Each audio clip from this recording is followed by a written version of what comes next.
Hai, Assalamualaikum dan selamat datang kepada yang menonton Semas Koci episod 5.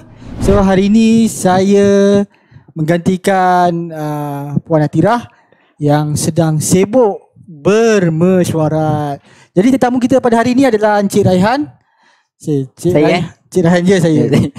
So Encik Raihan daripada staff di Atirah Design Studio. So dia Atirah Design staff Studio. Kat sini jugalah. Kat sini jugalah. Yep. So pengalaman dia berkenaan dengan sukarelawan dalam bidang jahitan kita akan kongsikan kepada anda semualah. Boleh? Berkenaan cerita tentang sukarelawan ni. So boleh saya tahu Cik Raihan ni sebenarnya belajar dari mana? Lulusan apa? Nama saya Raihan bin Alwi. Instagram saya Raihan bin Alwi. So saya adalah seorang fashion student daripada College Profesional Sepang. Baru sahaja menamatkan pelajaran tahun ni juga. Itu sajalah. Ya. Berumur 20 tahun. Diploma dalam bidang fashion lah. Ya. So saya nak tanya Art and Fashion Design. Art and Fashion Design. So fashion and dressmaking ni saya nak tanya apa perbezaannya. Sebab kebanyakan orang dia macam keliru sedikit fashion dan dressmaking ni. Ceritakan sedikit. Dia apa perbezaannya? Pada saya saya fashion design and dressmaking tak banyak sangat perbezaan pun. Dalam fashion design mostly yang kita belajar semua kepada art, pada seni. Lukisan, pose badan apa semua, nine heads apa semua. Itu pose badan ni just untuk kita design baju lah, untuk kita buat rekaan. Dalam kita nak memastikan rekaan perlu juga ada ilmu dalam dressmaking. Itulah macam so dressmaking pula pada saya dia kurang sikit dalam design, dia kurang sikit dalam penahib, tapi dia still juga ada basic rekaan and still boleh menjahit.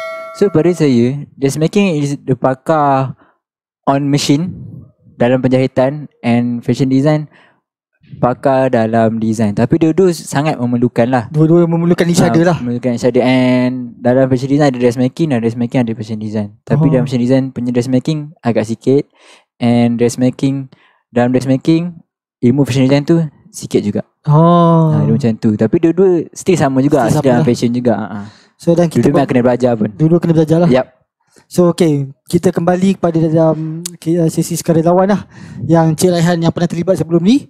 So Encik Raihan ni pernah bekerja sebagai sukarelawan dalam bidang jahitan lah. Kita ambil dia punya point dekat situ lah. So sebelum ni bekerja dengan siapa? Organisasi mana? Saya bekerja dalam organisasi BGBG Ethical Fashion. BGBG Ethical Fashion adalah sebuah syarikat yang mengekalkan sustainability ataupun nama lestari, maknanya eco green, di mana kita kekalkan alam sekitar, kita kekalkan pencemaran alam sekitar ni, kurangkan pencemaran alam sekitar dengan mengurangkan penggunaan fabrik. So mostly produk yang dihasilkan macam aksesori, handbag, file, mostly daripada karpet, event karpet, seat belt kereta tu, dan juga banner. Itu saja untuk mengurangkan fabrik. Sebab kat sini saya nak tambah sikit untuk pengetahuan anda, fabrik adalah nombor 2 dalam pencemaran di dunia. Nombor 1 adalah oil and gas. So waktu Cik Raihan bekerja dekat BGBG tu, so macam mana keterlibatan dalam dalam sukarelawan tu lah. So apa kerja yang Cik Raihan buat? Adakah manage orang ke apa ke? Pada mulanya kerja saya sebagai production. Saya kena dengan klien, beli barang, prepare material untuk jahitan lah nanti, untuk memudahkan dressmaker untuk menghasilkan produk tersebut. Lepas tu startnya ada COVID-19, iaitu yang dilanda tahun ni, bulan 3 tu. Sejak itu baru saya melangkah dalam sukarelawan. Sukarelawan yang agak pada saya komersial lah, yang macam betul-betul bawah satu organisasi. Macam sebelum ni just sendiri punya program. Saya saja pergi ada makan lebih lagi hulu kat orang apa semua. Tapi yang kali ni dalam komersial bawah organisasi BGBG as a volunteer. So waktu bekerja sebagai volunteer, adakah manpower waktu korang buat apa sebelum ni, peralatan PPE PPE korang buat peralatan PPE tu, Adakah orang kata manpower dia ramai ataupun sikit je? Okay, pada mulanya, pada awal-awal, sebab masa tu PKP betul tak? PKP betul. memang kita tak boleh keluar rumah, yang ramai work from home, ramai yang diberhentikan kerja. So pada saat tu office kat biji-biji tu datang hanya beberapa orang saja. Memang sangat diperlukan lah, macam yang handle PPE akan datang, dan juga bos-bos akan datang. Yang lain tak ada kena-mena, tak boleh datang office. So pada mulanya manpower agak sikit. Berapa orang yang masa tu, dalam 3-4 orang untuk menghasilkan PPE pada waktu tu lah. So yang potong pun saya, jahit pun saya, yang packing ada orang lain, tapi saya still terlibat agak. Maknanya manpower memang tak cukup lah waktu tu. Semua kena buat sendiri lah. Yep. So okay, dalam purata sehari tu Cik Raihan boleh buat berapa peralatan PPE tu? Peralatan PPE tu merangkumi apa Fabric dia, material yang digunakan lah, fabric, benang and getah. Itu saja. Tu je. Yep. So berapa sehari boleh buat? Untuk seorang lah. Untuk seorang purata saya buat sebab saya buat di office biji-biji tu lah. Maknanya kita kena ikut office hour, iaitu 10 sampai 6. 10 sampai 6 tu saya dapat hasilkan dalam 10 hingga 12 PPE. Itu untuk saya lah. 10 hingga 12 PPE saya dapat hasilkan. Tapi ada je yang sampai dapat 15. Ikut kelebihan masing-masing lah, kelajuan masing-masing. Saya alhamdulillah buat dalam 10 hingga ke 12 setiap hari. So pengalaman pahit pengalaman pahit dalam kerja sebagai volunteering, ada yang tarik diri ke macam mana? Tarik diri tu memang ada, memang standard akan ada tarik diri. Sebab diorang tak boleh komit ke macam mana? Mestilah, sebab organisasi ni dah akan ready. Lepas tu tengok macam harga dah lari bajet. So dah akan separuh, dah akan bayar separuh, kita buat separuh, and then dia stop lari. So production pun akan stop. Oh macam tu. Stop. Tapi bila stop tu macam bazir kain apa semua. And ada yang deal tapi bila confirm diam dengan orang lain. Tapi macam tak apalah, at least ada yang still nak kita buat. Yang tarik diri ni tak apa nak buat macam kita fikir macam tak ada rezeki lah kat situ. Tak ada rezeki lah. Yep. Pengalaman manis dalam buat kerja sukarelawan ni? Pengalaman manis yang paling manis lah saya pernah ni, bila benda yang kita hasilkan tu kita dapat bagi manfaat dekat orang lain. Kita dapat tengok dia happy, dia senyum, dia memang sangat bersyukur dengan apa yang kita bagi tu. Sebab macam PPE yang saya buat dekat biji-biji tu, hantar ke hospital lah semua. And then dia pakai benda tu, and dia rasa seronok sebab dapat, memang benda tu memang satu kepuasan lah, keperluan dalam COVID, betul tak?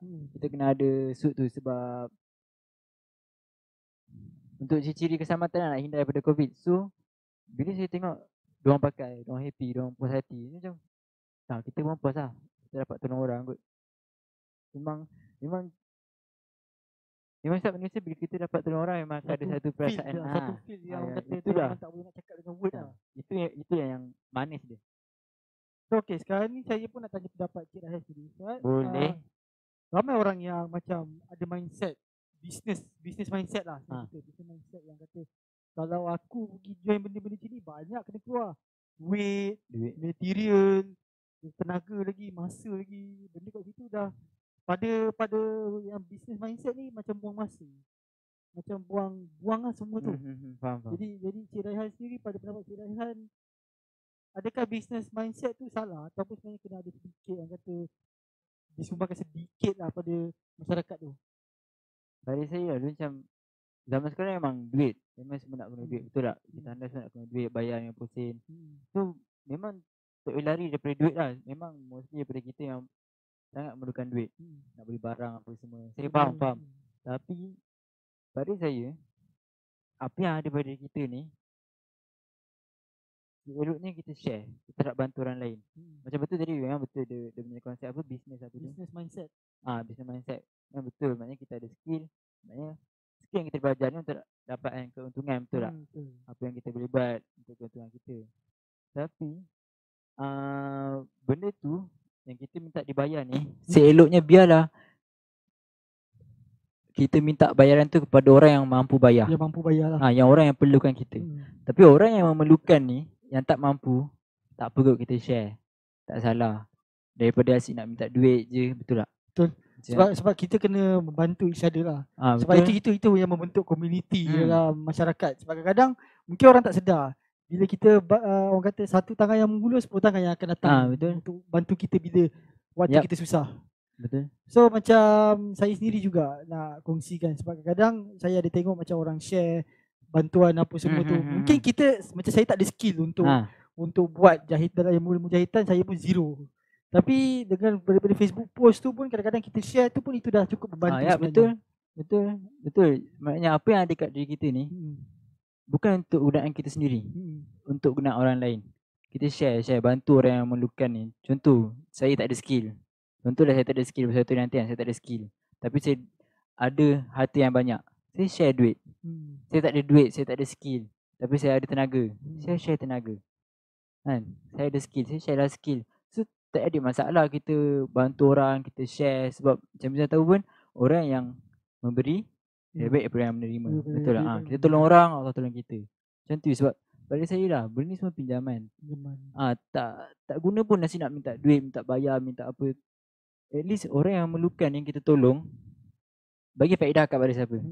Pada Yap. Nah. Tapi sebab saya nak cakap, wang pun bukan segala-galanya. Sebab kata sampai masa kita pun akan tinggalkan wang ni kan. Yang tinggal dekat dunia ni cuma amal ibadat kita je. Sebab pada saya kita tolong orang tu bukan setiap hari. Betul. 1/10 kita akan tolong orang.